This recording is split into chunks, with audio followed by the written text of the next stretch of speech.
By the way, I love the fact that I look more and more like Ole Anderson every week with not being able to get my hair done. Oh, my God. I didn't send you the message. Jesse sent me a message that said, AJ looks nothing like what I thought he would look like. And when I asked him what he thought you'd look like, he said, like, Bob Cook. Yeah,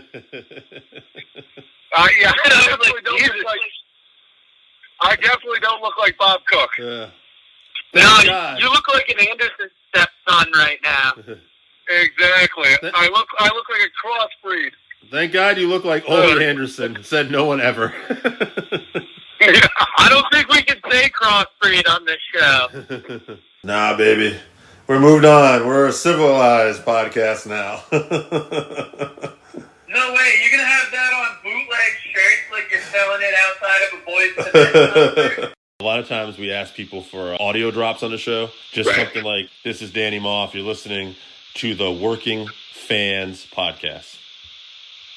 You got it. All right, whenever you're ready, man. Hey, this is Ring Around a Superstar, Danny Maff, and you're listening to the Working Man's Podcast. Don't piss me off and show us your support.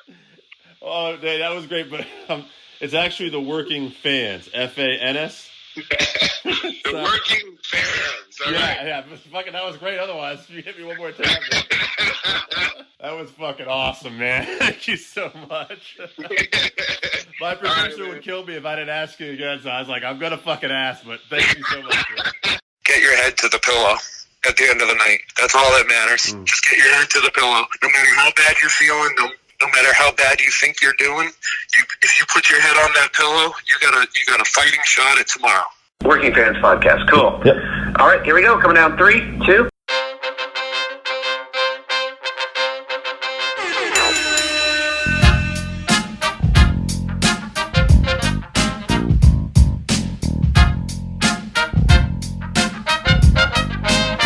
Welcome back for another week of the Working Fans Podcast. This is AJ. I'm the former wrestler. We've got Dave, the ultimate fan, here with us. As we do every week, our producer Joe likes to make us sound good and makes us look way more professional than we actually are. As always, you can find us on Twitter, that's @FansWorking, Facebook, Working Fans Pod. We've got email where you can reach out to us and please contact us to let us know what you think of the podcast and for any ideas that you might have. That's workingfanswrestlingpod@gmail.com. We're on Instagram where you can keep up with us at workingfanswrestling_pod. And then you can now listen to us on all major platforms, including Anchor.fm. We're on Google Podcasts, Spotify, Breaker, Overcast, Pocket Casts, Radio Public, Apple Podcasts, and you can actually check us out on YouTube. Now, it's important when you go onto the Apple Podcasts and YouTube, hit that subscribe button, give us a rating, let us know what you think so you can help us out and we can continue to do what we love and bring you guys in as fans.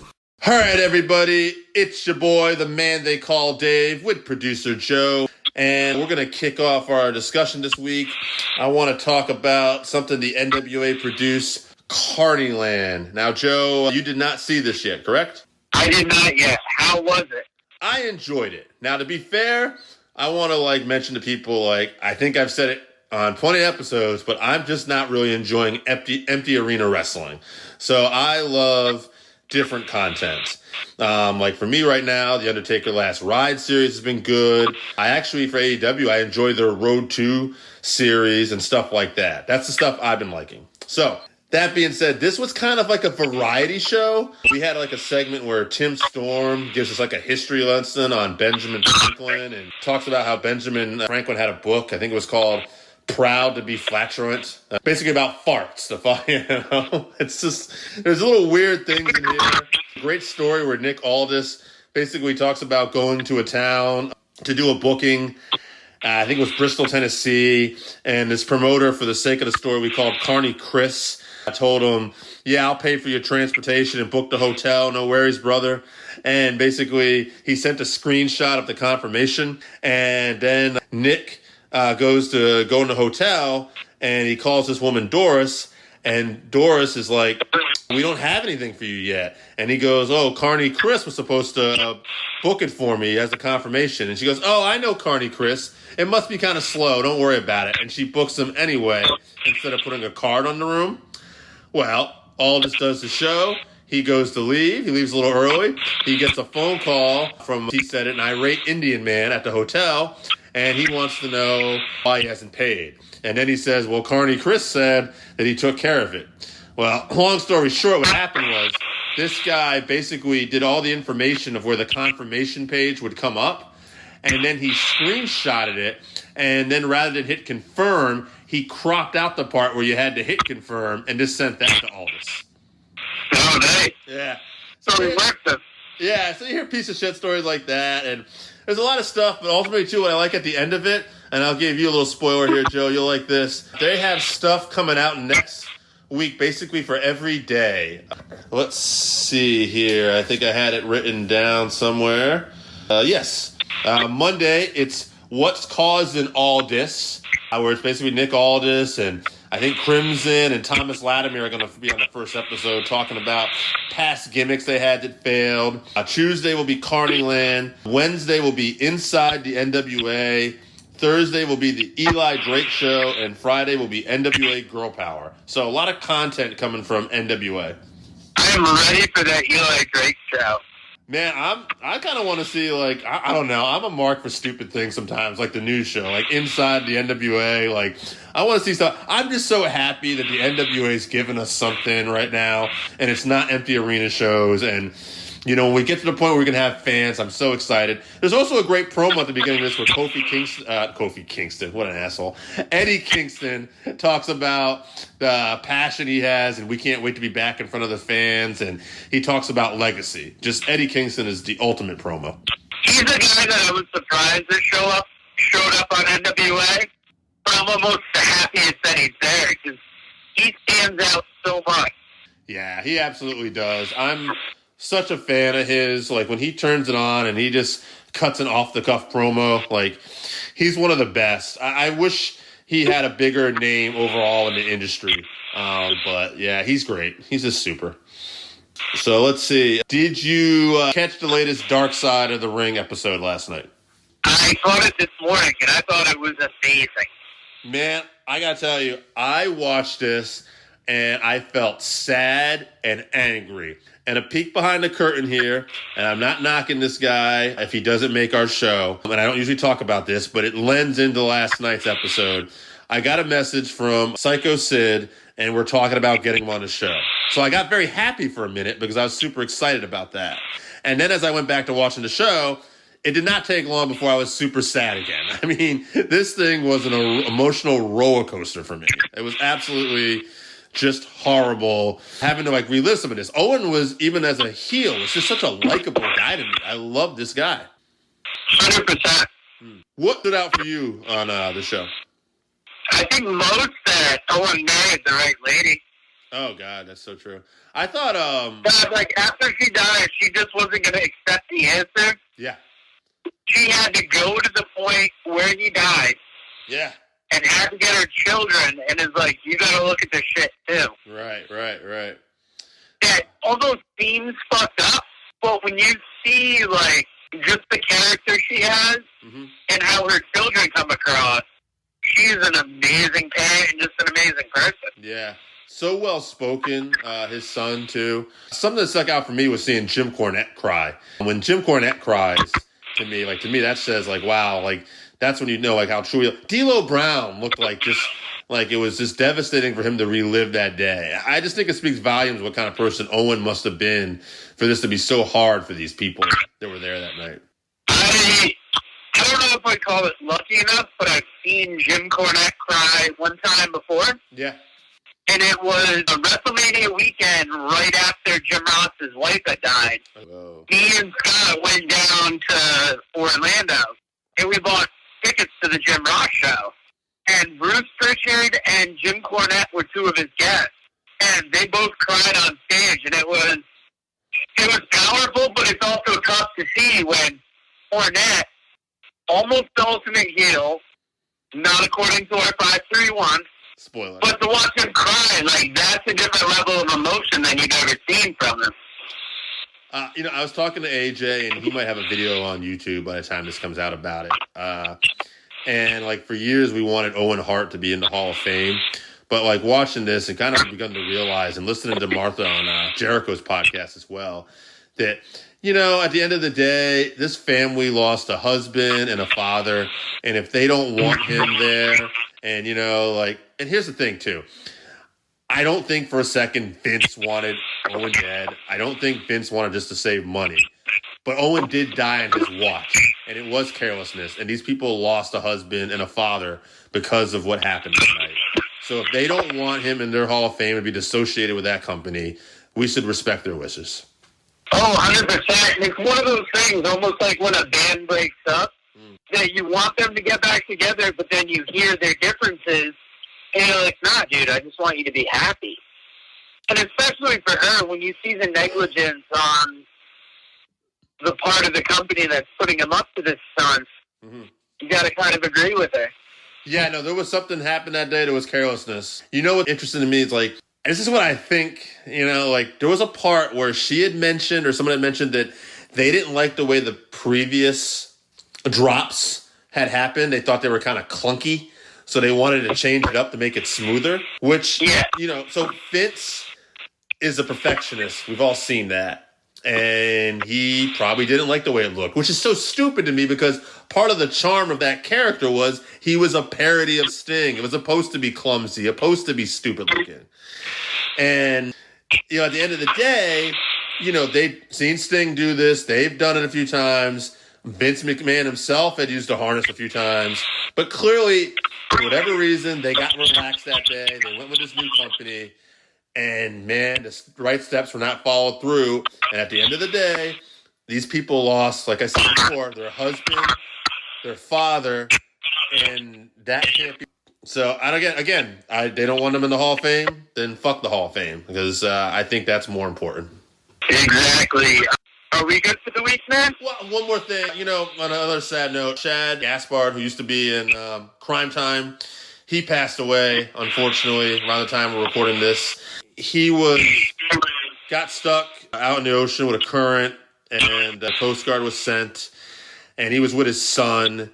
And basically, the last thing this guy did was he managed to hold his son up so they would save his son, and then he got caught in the current, and they didn't find his body until today, I want to say.